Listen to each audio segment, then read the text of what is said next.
Dear student, आज के lecture में हम पढ़ेंगे preparation of colloids. Okay, colloids या फिर कोलाइडल सॉल्यूशन हम कैसा तैयार करते हैं।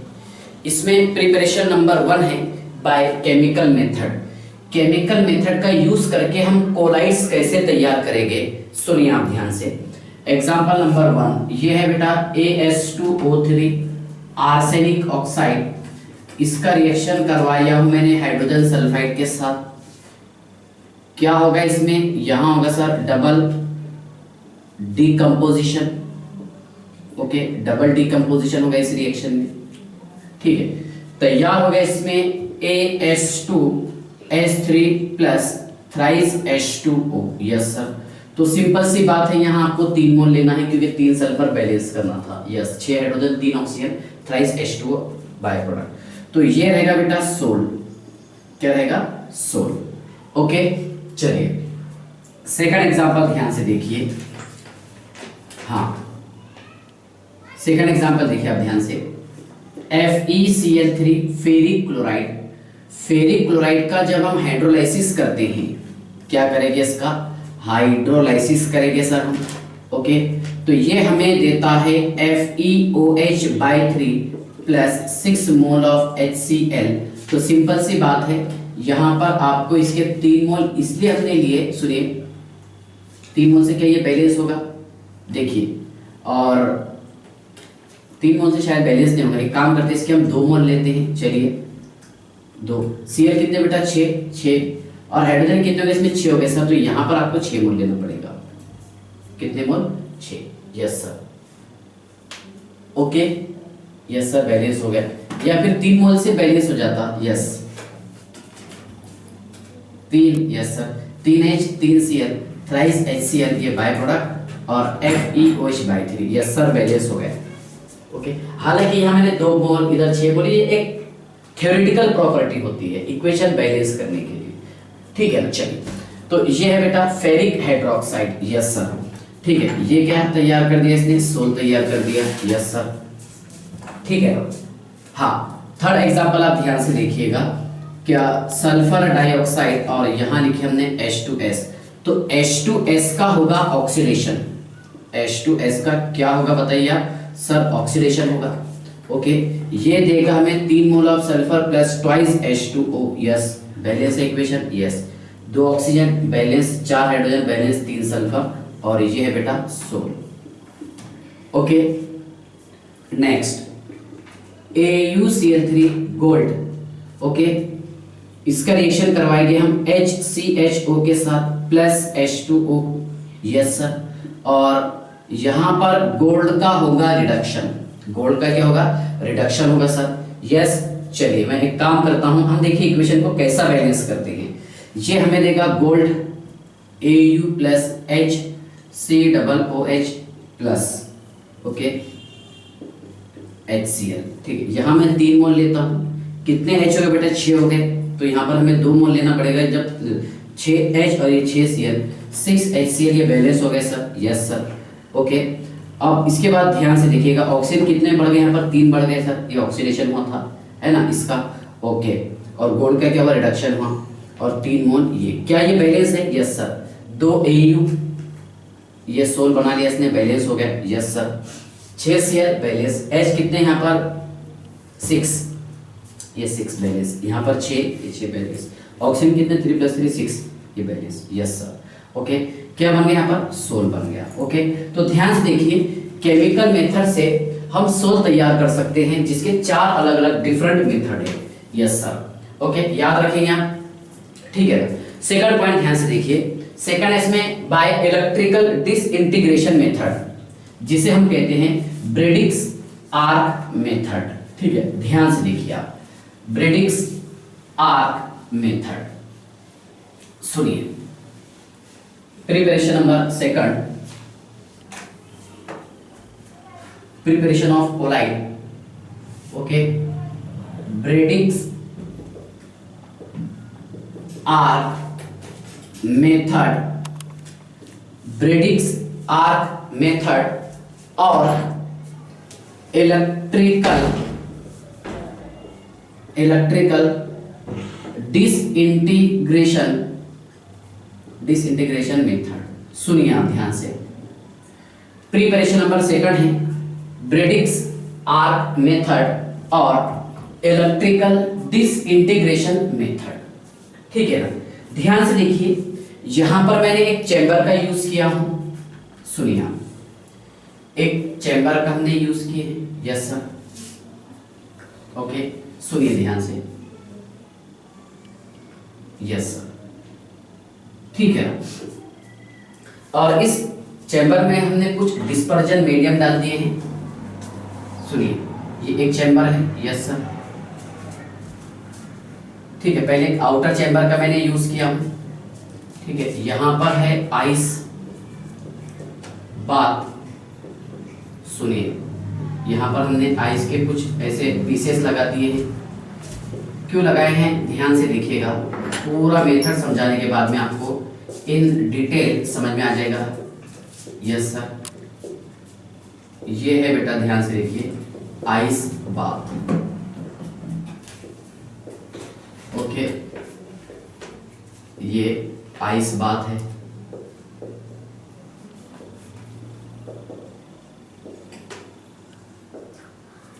ठीक है ना। चलिए, अब यहां मैंने अंदर जो यूज किया हूं, अंदर जो इस्तेमाल किया हूं, सुनिए आप ध्यान से।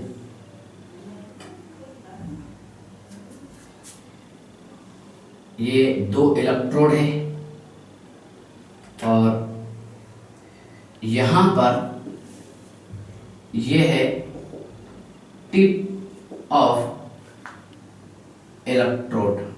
टिप ऑफ इलेक्ट्रोड, जहां पर क्या प्रेजेंट है, मेटल प्रेजेंट है सर। ओके, ये इलेक्ट्रोड, इसको एक काम करते हैं हम, एक को पॉजिटिव मान लीजिए, एक को नेगेटिव मान लीजिए। ये है इलेक्ट्रोड। ओके, और यहां प्रेजेंट है बेटा डिस्पर्जन मीडियम। क्या है ये, डिस्पर्जन मीडियम। सुनिए, ये है डीएम, जिसे हम कहते हैं dispersion medium.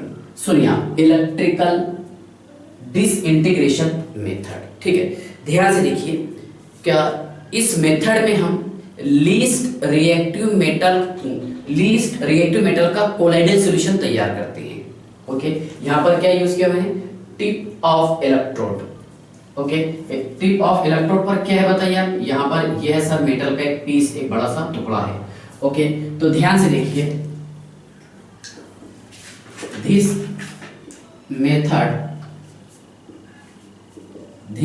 Method is used for least reactive metal, मतलब inert metal. Yes sir, least reactive metal like gold, AG, TT etcetera. ध्यान से देखिएगा, क्या इस मेथड में हम लीस्ट रिएक्टिव मेटल को का कोलाइडल सॉल्यूशन हम तैयार करते हैं। This method is used for least reactive metal like gold, silver और प्लेटिनम। ओके, तो यहां पर जो मैं आपको मेटल बताया हूं, टिप ऑफ इलेक्ट्रोड पर क्या लगाए हैं यहाँ पर बताइए, यहां पर लगाए हैं सर हमने, एक तो गोल्ड मेटल लगाए हुए, इसका पीस, सिल्वर या फिर प्लेटिनम। ओके, देखिए इस मेथड में डिस्पर्जन और कंडेंसेशन दोनों प्रोसेस इन्वॉल्व होते हैं। देखिए, in this process dispersion and condensation process are involved। ध्यान से देखिए आप, in this process dispersion and condensation process are involved। Okay, ध्यान से देखिए, इसमें क्या होगा, सुनिए, क्या इलेक्ट्रोड पर हम हाई इलेक्ट्रिकल पोटेंशियल अप्लाई करेंगे। क्या अप्लाई करेंगे, हाई इलेक्ट्रिकल पोटेंशियल अप्लाई करेंगे। हाई इलेक्ट्रिकल पोटेंशियल अप्लाई करने के कारण क्या होगा कि यहाँ पर जो हमने मेटल यूज किए हैं, ओके, इस मेटल का डायरेक्टली कन्वर्जन होगा किसमें, वेपर में। किसमें कन्वर्जन होगा, वेपर में। ओके, अब जैसे इसका वेपर में कन्वर्जन होगा तो आइस बाथ जो है ओके, इस मेटल के जो बारीक बारीक पार्टिकल्स हो गए, जो वेपराइज्ड हो गए, उसको फर्दर कंडेंस करेगा, और फर्दर कंडेंस्ड होने के कारण मेटल के पार्टिकल्स जो है एग्रीगेट हो गए, और एग्रीगेट होकर के एक ये कोलाइडल रेंज के पार्टिकल बना लेंगे, और इस कोलाइडल रेंज के पार्टिकल का कन्वर्जन होगा कोलाइडल सॉल्यूशन में। किसमें कन्वर्जन होगा? कोलाइडल सॉल्यूशन में। ध्यान से सुनिएगा, बस यही मेथड है। कौन से वाला? Bredig's arc method. सुनिए आप, पहले हिंदी में बोल रहा हूं मैं आपको। क्या इस मेथड में हमने इलेक्ट्रोड की टिप पर ओके मेटल लगाए हैं, उसके बाद में हमने इलेक्ट्रोड से हाई इलेक्ट्रिकल पोटेंशियल अप्लाई की। जब हाई इलेक्ट्रिकल पोटेंशियल अप्लाई हम करेंगे तो मेटल का कन्वर्जन जो है डायरेक्टली किस में होगा? वेपर में होगा। मतलब मेटल के जो पार्टिकल्स बहुत बारीक बारीक पार्टिकल्स हो गए और एक दूसरे से दूर होते चले जाएंगे। ओके, उसके बाद देखिए आइस बात के कारण उन मेटल के पार्टिकल्स का क्या होगा? कंडेंसेशन होगा।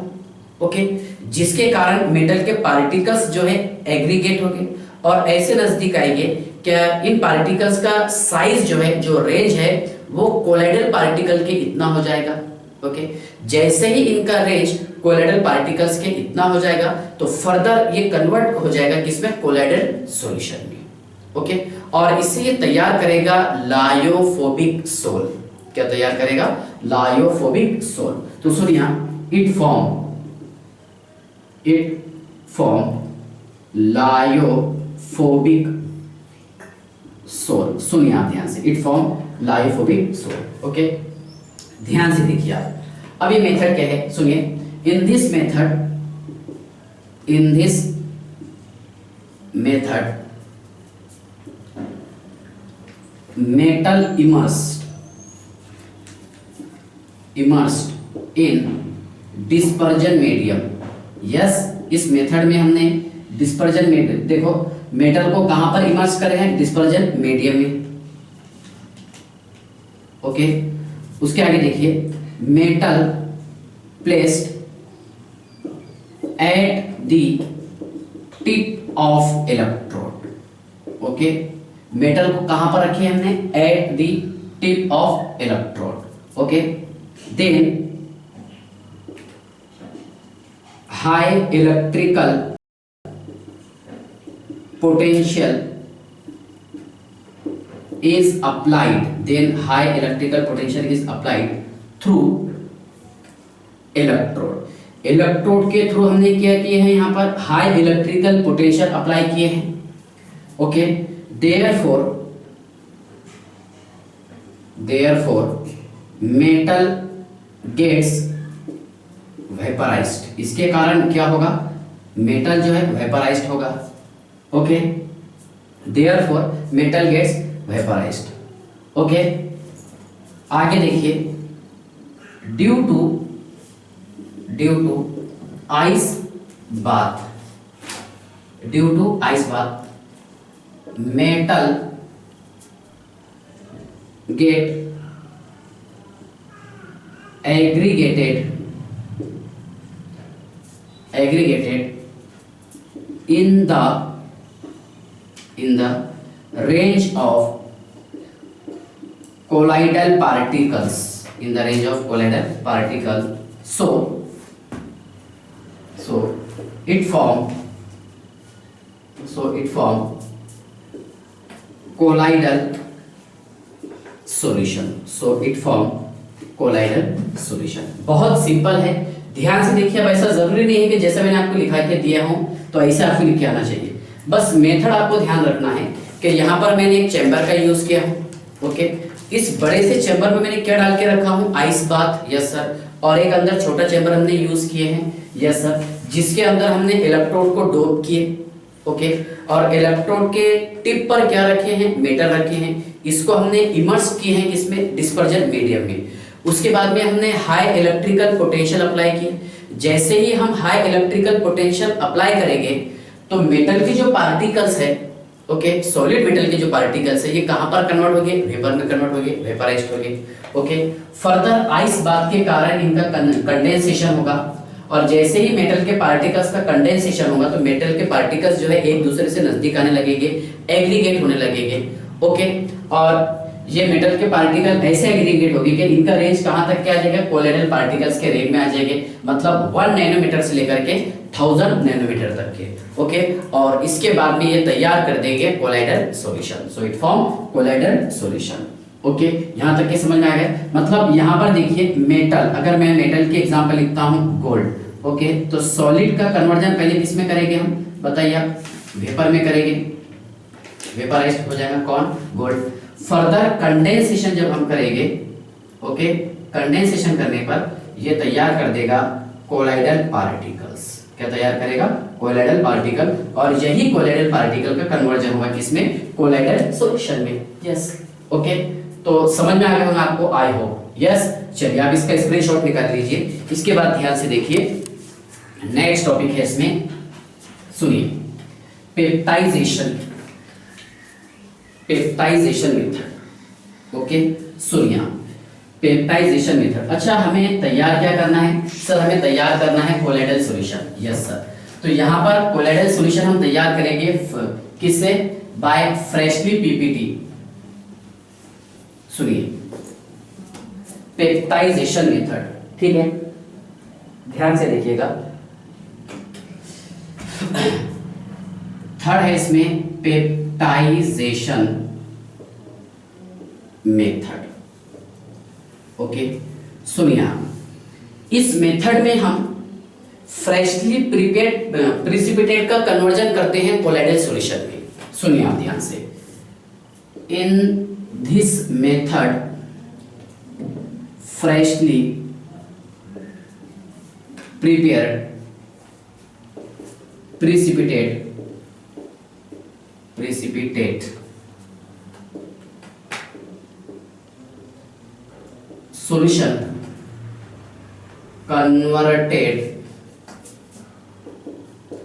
into the colloidal solution। मतलब प्रिसिपिटेट का हम कन्वर्जन करते हैं कोलाइड्स में।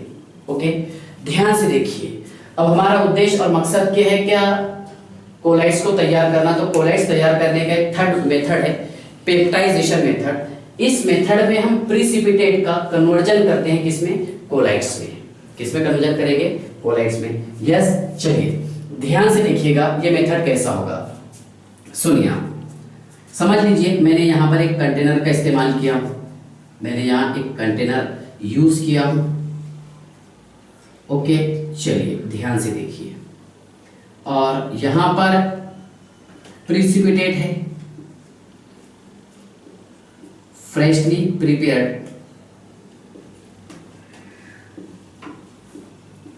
सुनिए, फ्रेशली प्रिपेयर्ड पीपीटी, ये है बेटा फ्रेशली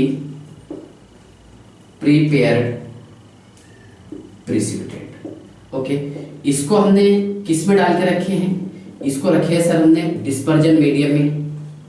ओके, इसके बाद हमने क्या किए हैं कि यहां पर ऐड किए हमने इलेक्ट्रोलाइट्स स्मॉल अमाउंट में। ओके, देखिए फ्रेशली प्रिपेयर्ड क्या था, पीपीटी था। यस सर, फॉर एग्जांपल अगर हम एग्जांपल के जरिए समझना चाहे कि फेरिक क्लोराइड, इसका जब हम हाइड्रोलाइसिस करते हैं तो ये हमें देता है FeOH/3 plus 3 mole of HCl। तो यहाँ मैं 3 मोल लेकर की इक्वेशन बैलेंस कर दिया हूँ, ये बना दिया हमने यहाँ पर सोल। ओके, सुनिए, तो यहाँ पर फेरिक हाइड्रोक्साइड मान लीजिए आप, है ना, इसने क्या तैयार कर दिया, इसमें PPT precipitate. Yes sir, okay, चलिए इसके बाद क्या हुआ कि जब इसे हम, मतलब देखो क्या फ्रेशली प्रिपेयर्ड हमने पीपीटी तैयार कर दी है, तो इसमें हमने एक छोटे से अमाउंट में ऐड किए हैं, स्मॉल अमाउंट में हमने ऐड किए हैं इलेक्ट्रोलाइट्स। ओके, शेक करने पर जैसे ही हम इलेक्ट्रोलाइट्स ऐड करेंगे, ओके, तो कॉमन आयन जो है इस पीपीटी से पीपीटी के सरफेस पर आकर के एडसॉर्ब हो गए, इस पीपीटी के सरफेस पर आकर के एडसॉर्ब हो गए। ओके, सुनिए, जैसा यहाँ पर अगर हम इसके आयन की बात करेंगे, सुनिए आप, क्या ये Fe+3 और plus OH negative. Yes sir, Fe+3 plus OH negative. और यहाँ पर जो मैं आपको इलेक्ट्रोलाइट्स बता रहा हूँ, ये इलेक्ट्रोलाइट्स हम इस्तेमाल करेंगे कौन से वाले, कॉमन आयन वाले। यानी ऐसा हमें इलेक्ट्रोलाइट यूज करना पड़ेगा जिसके पास में कॉमन आयन प्रेजेंट हो।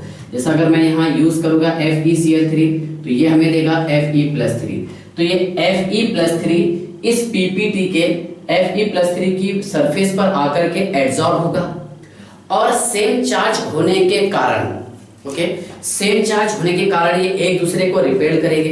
रिपेल करने के कारण क्या होगा, क्या ये जो PPT था इस पूरे डिस्पर्जन मीडियम के अंदर फैल जाएगा, स्प्रेड हो जाएगा। और जब ये यहाँ पर ये सेम आयन जब पूरे इस डिस्पर्जन मीडियम के अंदर फैल जाएंगे तो ये तैयार कर देगा, बोलो, कोलाइड्स। और यही है पेप्टाइजेशन मेथड, ठीक है ना। चलिए, अच्छा, कॉमन आयन से का मीनिंग ये है कि यहाँ पर आप ये भी यूज कर सकते हैं क्योंकि Fe+3, या फिर यहाँ पर आप ऐड कर सकते हैं NaOH जिसमें कॉमन आयन होगा NaOH नेगेटिव वाला, ठीक है। बताता हूँ आपको, ध्यान से देखिए कैसा हो रहा।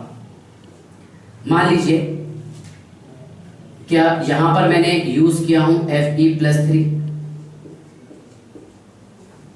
क्या डाले हमने Fe+3 स्मॉल अमाउंट में इलेक्ट्रोलाइट्स, कौन सा डाले हैं Fe+3, क्या देगा बताइए, ये देगा सर हमें पॉजिटिव आयन और यहाँ पर पॉजिटिव आयन प्रेजेंट है, यस सर, ये पॉजिटिव आयन Fe+3 वाले, ओके। अब ये पॉजिटिव आयन क्या करेगा, दूसरे Fe पॉजिटिव आयन को, जैसे ये Fe+3, ये +3, हालांकि Cl नेगेटिव भी है, Cl नेगेटिव पूरा इलेक्ट्रोलाइट्स डाले हमने, लेकिन Fe+3 दूसरे Fe+3 को रिपेल करेगा। जब ये रिपेल करेगा तो ध्यान से देखिए, ये जो आयन है, ये आयंस पूरे सॉल्यूशन के अंदर आकर के स्प्रेड हो जाएंगे, ये आयन पूरे सॉल्यूशन में आकर के स्प्रेड हो जाएंगे, यस सर। सुनिए आप ध्यान से, ये रहेगा डिस्पर्जन मीडियम, ओके, और ये क्या रहेगा यहाँ पर डीपी डिस्पर्जन फेस, क्या रहेगा बताइए आप, डिस्पर्जन फेस। ध्यान से देखिए यहाँ पर तैयार हो गया ये कोलाइडल सॉल्यूशन, क्या तैयार हो गया है, कोलाइडल सॉल्यूशन। सुनिए आप ध्यान से, क्या इसका डिटेल एक्सप्लेनेशन कैसा होगा, सुनिए आप। In this method, okay, colloidal solution, in this method colloidal solution is prepared by, okay, in this method colloidal solution is prepared by freshly using freshly prepared PPT precipitate with dispersion medium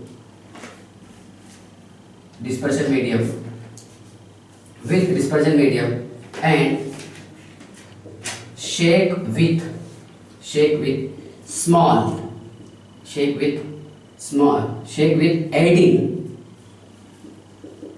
adding small amount of electrolytes, जिसे हम कहेंगे peptising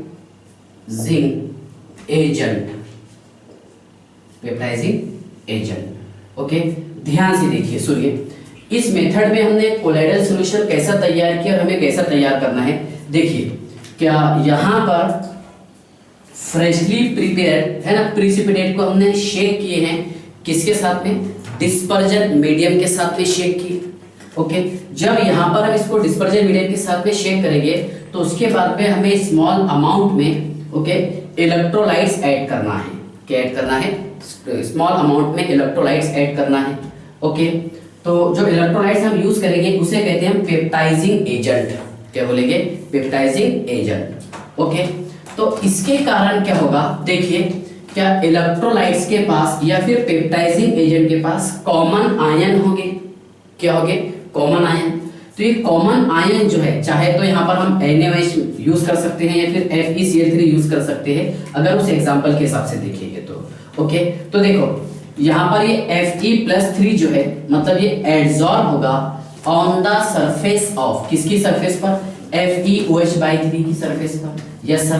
तो यहाँ पर ये Fe+3 और ये Fe+3 के बीच में रिपल्शन होगा, ओके। सेम चार्ज होने के कारण क्या होगा, रिपल्शन होगा, और रिपल्शन होने के कारण ये आयंस जो है पूरे सॉल्यूशन के अंदर स्प्रेड हो जाएंगे।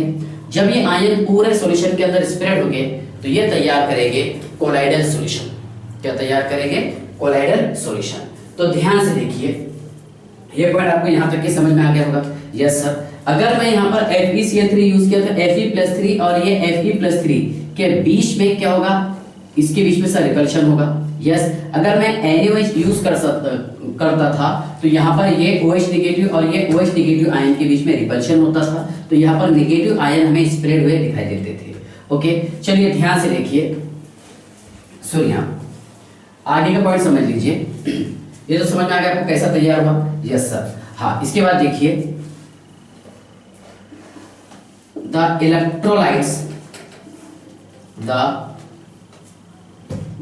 इलेक्ट्रोलाइट्स और peptizing agent adsorb on the surface of precipitate, बराबर है। इलेक्ट्रोलाइट ओके एडसॉर्ब होगा किसकी सरफेस पर? On the surface of precipitate. Therefore the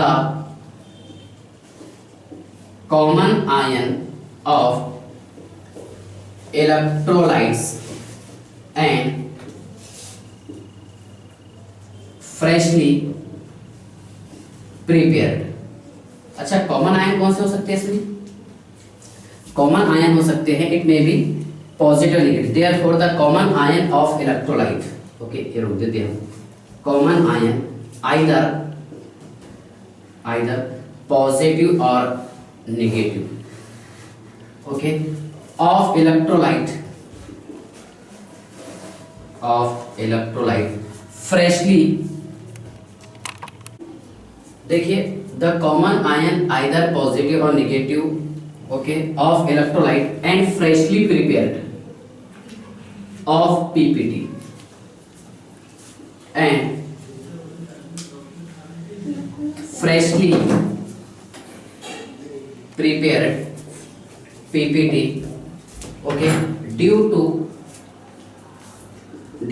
same charge, it repelled to each other, and form colloidal solution, ध्यान से देखिएगा कोलाइडल सॉल्यूशन कैसा तैयार होगा। सुनिए, अगर मैं यहाँ पर यूज किया हूँ इलेक्ट्रोलाइट्स, और इलेक्ट्रोलाइट्स बतौर मैंने यहाँ यूज किया हूँ FeCl3, इसके हिसाब से तो इसमें कॉमन आयन कौन सा हो जाएगा? Fe+3 हो जाएगा। इसका Fe+3 और PPT का Fe+3 ये एक दूसरे को रिपेल करेगा सेम चार्ज होने के कारण, ओके, और ये तैयार कर देगा कोलाइडल सॉल्यूशन। ओके, अगर मान लीजिए यहाँ पर मैं, सुनिए, अगर मैं यहाँ पर FeOH/3 यूज करता था, क्या यूज करता था? FeOH/3, और उस पर मैं ऐड करता था NaOH। क्या ऐड करता था बताइए आप? NaOH अगर मैं यहाँ ऐड करता तो ये OH सेम है ना, OH आयन और ये FeOH/3 का OH आयन ये एक दूसरे को रिपेल करके इस तरह का सॉल्यूशन बनाता था। ओके, मतलब यहाँ पर पॉजिटिव चार्ज आया और यहाँ पर कौन सा आता था? नेगेटिव। अगर एनायन कॉमन रहता तो ऐसा आता था, और केटायन अगर कॉमन रहता तो ये आएगा। ओके, तो ये है पेप्टाइजेशन मेथड, बहुत सिंपल है। ध्यान से देखिए, जनरली हम कैसे एक्सप्लेन कर देंगे इसे, कि यहाँ पर मैंने यूज किया हूँ PPT जो फ्रेशली प्रिपेयर्ड हुआ, इसको हमने किस पे डोप करके रखे? इसको रखे हमने डिस्पर्जन मीडियम में। बाद में मैंने कुछ अमाउंट में इलेक्ट्रोलाइट से डाला हूं, लेकिन इलेक्ट्रोलाइट्स ऐड करते समय ध्यान रखना है कि यहाँ पर कॉमन आयन मस्ट है। कौन सा ion? Common ion is must. Okay, चाहे तो केटायन बताइए आप या फिर एनायन। अगर मैं यहाँ पर यूज करूंगा FeOH/3 तैयार होता है, सुनिए FeCl3 से अगर यहाँ पर FeOH/3 तैयार होता है तो ये Fe+3 और OH नेगेटिव, तो इसके रिस्पेक्ट के हिसाब से आपको केटायन और एनायन का सिलेक्शन करना है। जैसे यहाँ यूज कर सकते हैं FeCl3 जो Fe+3 कॉमन हो जाएंगे, या फिर हम यूज कर सकते हैं NaOH, Na पॉजिटिव और OH नेगेटिव। तो देखिए यहाँ पर ये सेम चार्ज हो जा रहा, या फिर ये दोनों सेम चार्ज हो रहे। ओके, सेम चार्ज होने के कारण इसका रिपल्शन होगा, और रिपल्शन होने के कारण ये आयन पूरे सॉल्यूशन के अंदर स्प्रेड हो जाएंगे। जब ये पूरे सॉल्यूशन में, पूरे डिस्पर्जन मीडियम में स्प्रेड होंगे तो ये क्या तैयार कर देगा? Colloidal solution. ओके, तो प्यारे बच्चों, ये था प्रिपरेशन ऑफ कोलाइड्स। चलिए, ओके। ठीक है, बाय।